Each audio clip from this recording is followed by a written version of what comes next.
Bio India की इस अनोखी कक्षा में आपका फिर से स्वागत है। मैं हूं धर्मेंद्र कुमार। आज मैं बताऊंगा बर्थ कंट्रोल का नेक्स्ट मेथड, केमिकल मेथड। पिछले क्लास में हम लोग बर्थ कंट्रोल का नेचुरल मेथड और बैरियर मेथड देखे थे, लेकिन आज हम लोग देखेंगे केमिकल मेथड। तो चलिए शुरू करते हैं। केमिकल मेथड का फर्स्ट पॉइंट है, इस मेथड को हार्मोनल मेथड के नाम से भी जाना जाता है। आप इसको केमिकल मेथड कहिए या इसी को आप हार्मोनल मेथड भी कह सकते हैं। अगला पॉइंट है, इस मेथड को ओरल कॉन्ट्रासेप्टिव पिल्स, इस मेथड में ओरल कॉन्ट्रासेप्टिव पिल्स का उपयोग किया जाता है। यानी इसका मतलब हुआ, ओरल कॉन्ट्रासेप्टिव पिल्स का मतलब हुआ मुख से लेने वाली गोली। यानी इसमें यानी केमिकल मेथड में मुख से लेने वाली गोलियों का इस्तेमाल किया जाता है।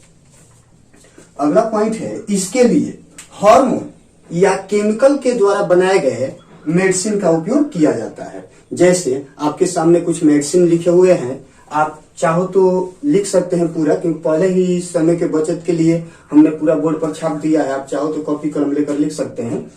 तो इसमें कह रहा है कि इसके लिए हार्मोन्स या केमिकल के द्वारा बनाए गए मेडिसिन का उपयोग किया जाता है। जैसे कुछ मेडिसिन है, अप्सरा, माला एन, माला डी, सहेली, पियर, अनवांटेड 72 एवं बी गैप। यानी इतने मेडिसिन का उपयोग, इसके अलावा भी इत्यादि मेडिसिन का उपयोग इसमें किया जा सकता है, चाहे किया जाता है। फिर से सुन लीजिए, इसके लिए हार्मोन्स या केमिकल के द्वारा बनाए गए मेडिसिन का उपयोग किया जाता है। जैसे अप्सरा, माला एन, माला डी, सहेली, पियर, अनवांटेड 72 एवं बी गैप इत्यादि मेडिसिन का उपयोग किया जाता है। तो ये हुआ ओरल कॉन्ट्रासेप्टिव पिल्स। इसके अलावा कुछ मेडिसिन है, यहां पर देखिए। इसके अलावा वेजाइना संबंधित यानी योनि संबंधित वेजाइनल पिल्स है, फॉर्म है, जेल है तथा स्प्रे इत्यादि का भी उपयोग किया जाता है। तो इसमें ये जो मेडिसिन है ओरल कॉन्ट्रासेप्टिव पिल्स होता है, और ये जो मेडिसिन होता है वेजाइना से संबंधित होता है।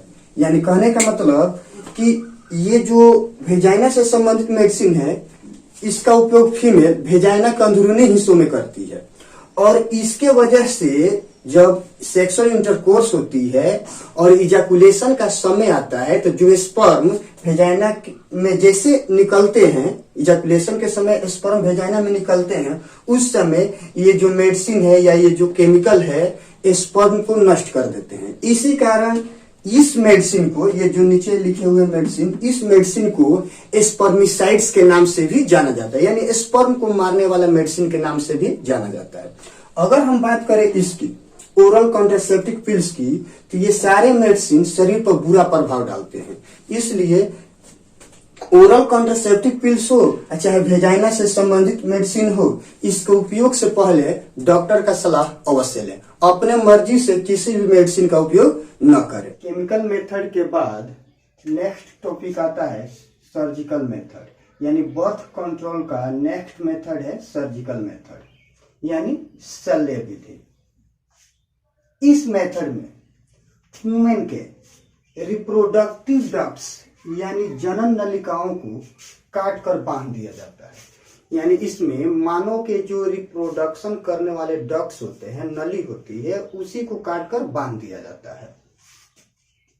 यदि इसमें मेल के स्पर्म डक्ट्स यानी शुक्र नली, इसको आप भास्ट डिफरेंस भी कर सकते हैं, को काट कर बांध देते हैं, तो स्पर्म इजैकुलेशन के समय फीमेल वेजाइना में नहीं निकलते हैं।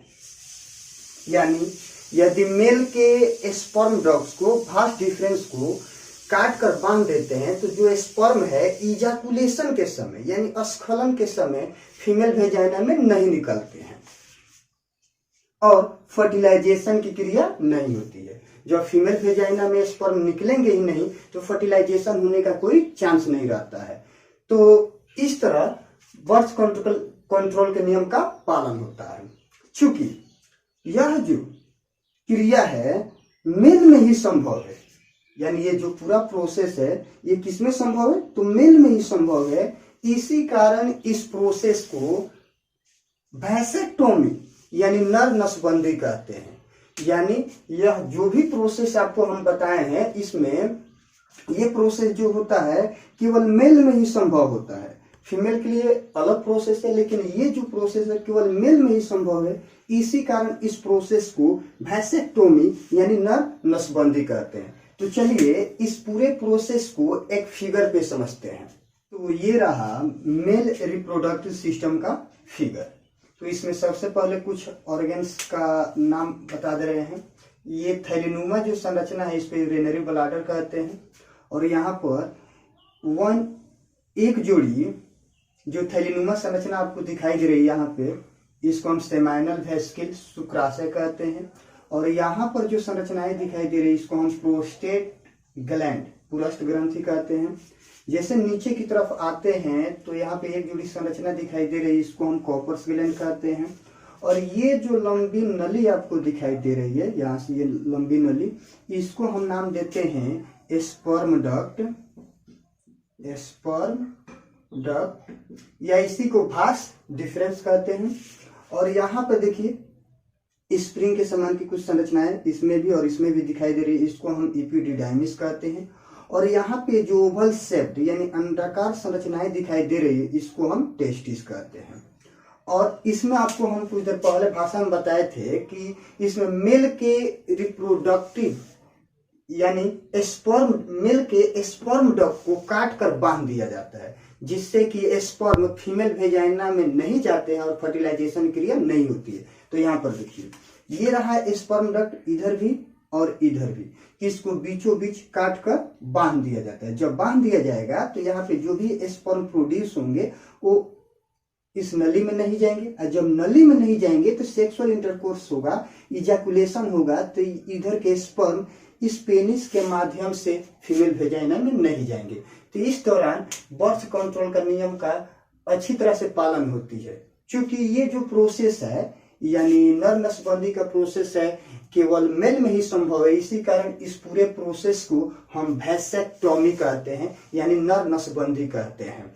तो फिगर में हम पहले आपको ऐड कर दिए हैं vasectomy in male reproductive system. यदि आपको इसकी आवश्यकता है तो आप इसको स्क्रीनशॉट कर सकते हैं। वैसेक्टोमी यानी नर नसबंदी के बाद अब आता है ट्यूबेक्टोमी यानी मादा नसबंदी। यानी मेल के स्पर्म डक्ट को काट कर बांध दिया गया तो हो गया आपका वैसेक्टोमी नर नसबंदी। लेकिन अब फीमेल में जब ये प्रोसेस किया जाता है तो उसका नाम हो जाता है ट्यूबेक्टोमी। तो फीमेल में क्या होता है तो देखिए, यदि फीमेल के फिलोपियन ट्यूब यानी अंडवाहिनी नली को काट कर बांध दिया जाता है तो फिलोपियन ट्यूब में, अगर इसके फिलोपियन ट्यूब को काट कर बांध दिया जाता है तो फिलोपियन ट्यूब में ओवम यानी अंडाणु तथा स्पर्म यानी शुक्राणु का संलयन मिलन अर्थात फर्टिलाइजेशन की क्रिया नहीं होती है। यानी इस फीमेल के शरीर में फिलोपियन ट्यूब को काट कर बांध दिया जाता है तो फिलोपियन ट्यूब में ओवम तथा स्पर्म का संलयन अर्थात फर्टिलाइजेशन नहीं होता है। क्योंकि यह जो क्रिया है केवल फीमेल में ही संभव है, तो फीमेल में संभव होने के कारण इस प्रोसेस को हम ट्यूबेक्टोमी यानी मादा नसबंदी कहते हैं। तो चलिए इस पूरे प्रोसेस को भी एक फिगर पे देख लेते हैं। तो चलिए ये रहा एक फीमेल रिप्रोडक्टिव सिस्टम का फिगर, और इसमें पहले ही कुछ हम ऑर्गन्स का नाम बता देते हैं। ये वाला जो है ट्यूबुलर स्ट्रक्चर यानी नलिकाकार भाग जो है इसको फिलोपियन ट्यूब यानी अंडवाहिनी नली कहते हैं। और ये जो है इसको ओवरी, और ये जो संकीर्ण भाग है इसको हम सर्विक्स नाम देते हैं, और नीचे वाले खुले हुए भाग को हम वेजाइना नाम देते हैं। अब देखिए इसमें हम आपको बताए थे कि इसमें फीमेल के फिलोपियन ट्यूब को यानी अंडवाहिनी नली को काट कर बांध दिया जाता है। तो आपको पता होनी चाहिए कि फीमेल में यहाँ पे दो फिलोपियन ट्यूब होते हैं, एक इस साइड और एक इस साइड। तो इसमें देखिए इसमें फीमेल के फिलोपियन ट्यूब को काट कर बांध दिया जाता है। तो इसमें ये यहाँ पे काट दिया गया और ये यहाँ पे काट कर बांध दिया गया। अब होता क्या है कि जब इस ओवरी से ओवम निकलेंगे यानी ओवुलेशन की क्रिया होगी, तो अगर यहाँ पे ओवम निकल गए, चाहे आप इधर भी समझ सकते हैं या इधर भी समझ सकते हैं, तो अगर इधर हम समझ रहे हैं तो इस ओवरी से ओवम निकलते हैं तो इसी में रहेंगे, इधर की तरफ नहीं जाएंगे। और उसी दौरान यदि वो दंपति सेक्सुअल इंटरकोर्स करते हैं तो इधर से जो स्पर्म होगा इधर की तरफ जाएगा और अंततः जाकर यहाँ पे रुक जाएगा। इस दृष्टि से हमने देखा कि इधर से स्पर्म, इधर से ओवम इधर की तरफ आ रहा है और इधर से स्पर्म जा रहा है, लेकिन बीच में ये काट कर ब्लॉक होने के कारण, यानी यहाँ पे बंधे होने के कारण ये ओवम और ये स्पर्म आपस में मिल नहीं पाते हैं। जब आपस में मिल नहीं पाते हैं तो फर्टिलाइजेशन की क्रिया नहीं होती है और बर्थ कंट्रोल के नियम का पालन होता है। क्योंकि ये जो पूरा प्रोसेस है, यानी ये प्रोसेस केवल फीमेल में ही संभव है, इसी कारण इस प्रोसेस को आप ट्यूबेक्टोमी यानी मादा नसबंदी कहते हैं। और यहाँ पे देखिए इस फिगर को, ये जो फीमेल रिप्रोडक्टिव सिस्टम का फिगर है, इसमें हम फ्लोपियन ट्यूब को काट कर बांध दिए हैं और जब इस तरह का कटा हुआ भाग रहेगा तो इसको कहेंगे कि ये क्या है, tubectomy. Tubectomy in female reproductive system है, यानी मादा जनन तंत्र में मादा नसबंदी हुआ है। तो ये हुआ आपका मादा नसबंदी। तो आप चाहो तो इस फिगर को भी स्क्रीनशॉट कर सकते हैं।